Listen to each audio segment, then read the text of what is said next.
Oh damn, my hair looks terrible. Well, that's somewhat better.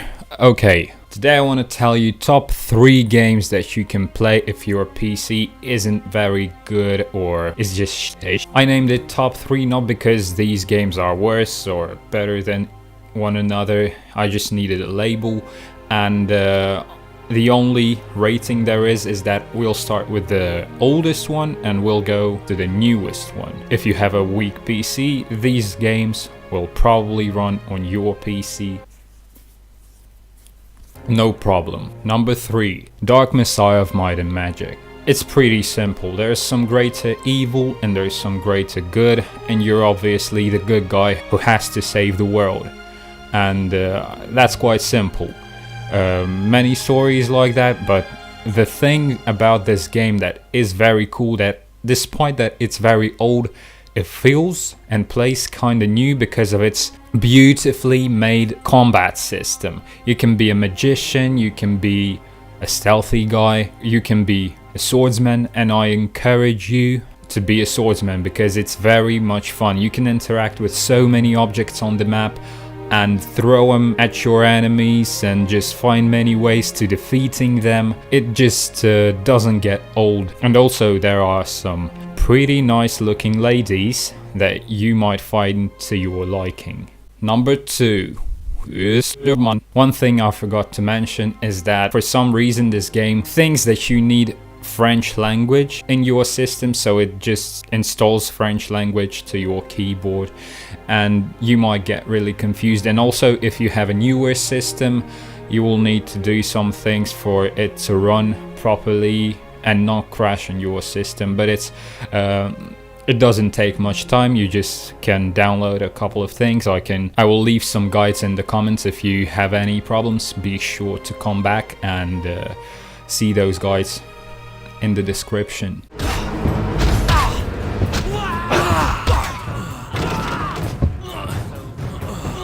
Number 2, Dishonored, the first part. It's been 10 years almost since it came out. I think it came out in 2012, and this is a very good game, especially if you take some time and learn its combat system. Once you learn it, you will feel like a god. There are some approaches to the game that I don't really like how the developers decided to make it. For example, if you take the non-lethal approach, you will have a better ending than if you take a lethal approach. But the problem is the combat system and the killing in this game is very fun. You can feel like such an assassin.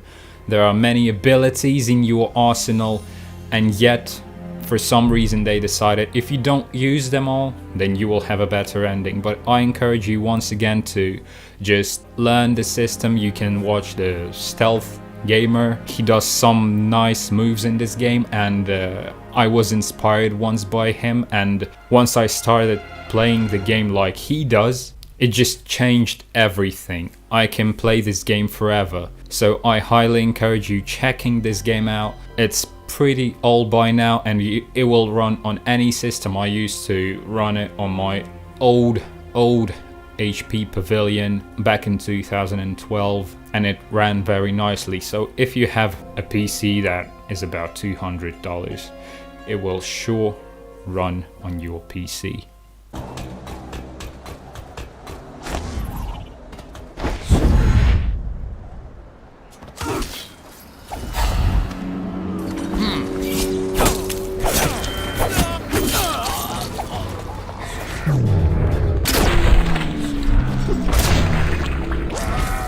Number 1, Ghost Runner.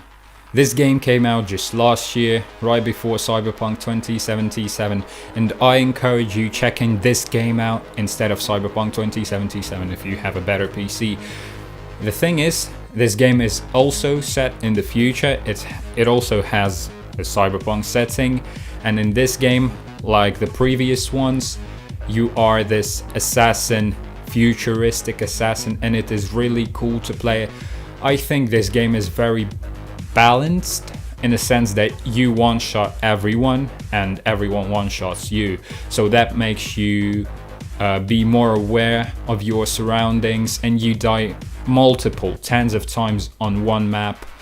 But once you finally hit that sweet spot, when you finally do it the way you intended to do, when you take out all the enemies beautifully in a nice sequence, you feel so empowered that it doesn't really matter that you just wasted 10 minutes of your time learning and exploring the map, just dying, straight up dying. The bosses in this game are quite interesting, so you need to find a different approach to each and every one and learn.